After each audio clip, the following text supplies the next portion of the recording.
श्री ब्रह्मचैतन्य महाराज गोंदवलेकर यांची अमृतवाणी प्रपंच व परमार्थ विषयावरील प्रश्नोत्तरी. संकलन डॉक्टर मनोहर वर्टीकर. परमार्थाविषयी महाराजांना विचारल्या जाणाऱ्या प्रश्नांपैकी 3 प्रश्न या भागात आपण घेणार आहोत. प्रश्न क्रमांक 1. उपाधिरहित होणं म्हणजे काय? महाराजांचं उत्तर: परिस्थितीमुळे मी सुखी आहे ही कल्पना सोडणं म्हणजे उपाधिरहित होणं होय. प्रश्न क्रमांक 2. महाराज, परमार्थाला लागल्यावर किती दिवसात मुक्ती मिळेल?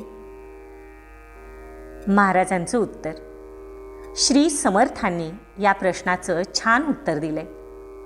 ज्या क्षणी स्वतःला विसराल त्या क्षणी मुक्ती मिळेल. तो क्षण येण्यासाठी भगवंताच्या भेटीची तळमळ लागायला पाहिजे. प्रश्न क्रमांक 3. सत्समागम करण्याचा उद्देश काय?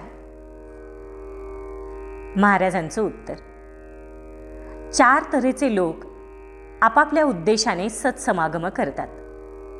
विषयातले न्यून भरून काढण्याकरता एक, प्रपंचात कळून न कळून पाप घडते ते दूर व्हावे म्हणून एक, संतांच्या आज्ञेबाहेर जाऊ नये आणि प्रपंचही साधावा म्हणून एक, आणि चौथा असतो तो मी एकदा गुरु केला तोच तारेल असं म्हणतो.